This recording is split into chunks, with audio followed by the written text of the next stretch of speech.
Hello everyone, আসসালামু আলাইকুম। Welcome back to my new video. সবাইকে মাহে রমজানের শুভেচ্ছা। তো মনটা অনেক খারাপ। সব মেয়েরই বাবার বাড়ি থেকে যেতে ইচ্ছে করে না, আমারও তেমনই। বাবার বাড়ি থেকে যেতে ইচ্ছে করে না।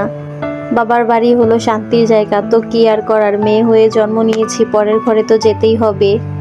মাঝে রমজানের আরেক দিন বাকি, যেতেই হবে। বাসায় কিছু কাজকর্ম আছে, বাজার ঘাট করতে হবে, তো রমজানের প্রস্তুতি নিতেই হবে। সেই জন্য তাড়াতাড়ি করেই চলে যাচ্ছিলাম আর কি। বেশ কিছুদিন বাবার বাড়িতে খুব আনন্দ কাটিয়ে আসলাম, তো প্রতিটা দিনই স্মরণ হয়ে থাকবে। এইদিকে বাসের জন্য আমরা অপেক্ষা করতেছিলাম, তো গাড়ি আসতে দেরি করতেছিল। আর এইদিকে রায়ান ওর বাবাকে বলতেছিল, বাবা আমি পাইনাপেল খাবো। তরমুজগুলোকেও পাইনাপেল বলতেছিল।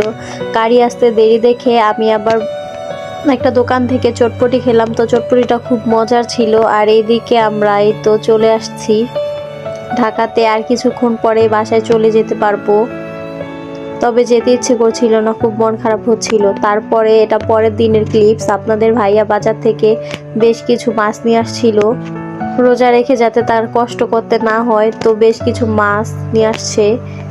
এগুলো সব কেটে পরিষ্কার করে রাখতে হবে। আমি আবার বলতেছিলাম আমি পাবদা মাছ খেতে পছন্দ করি না, তুমি এগুলোই নিয়ে আসছো। বলতেছে দেখো কি বড় বড় মাছগুলা।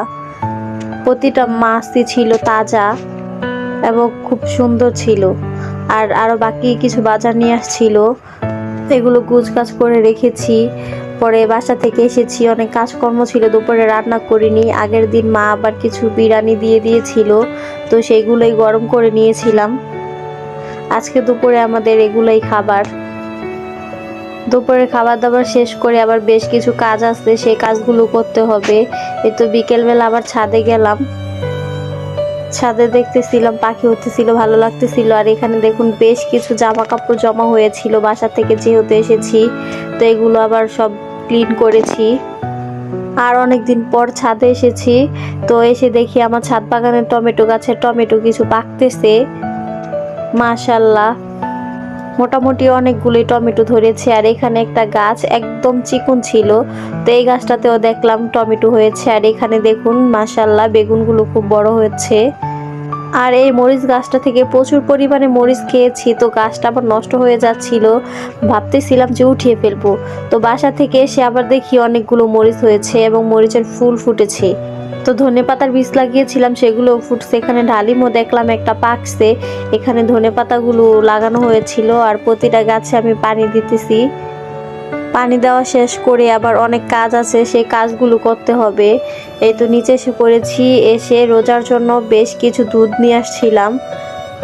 এটা বেশ কিছুদিন আগের দুধ, আমার বাবা নিয়ে আসছিল, তো তখন আর খাওয়া হয়নি। প্রায় 5 লিটার ছিল।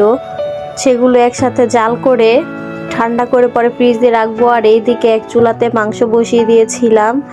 আর এখানে আমার ছেলের জন্য পাঙ্গাস মাছ রান্না করেছি, আরও রান্না করব। ভাতের জন্য চাল নিয়েছিলাম, আর এখানে ডাল নিয়েছি। পরে দুধগুলো ঠান্ডা করে এই তো ফ্রিজে রাখার জন্য বোতলে ভরে রাখতেছি। তো আজকের ভিডিওটা এই পর্যন্তই, আবার দেখা হবে নেক্সট ভিডিওতে। আল্লাহ হাফেজ। আর এই ভিডিওটি দেখার জন্য সবাইকে অনেক অনেক ধন্যবাদ।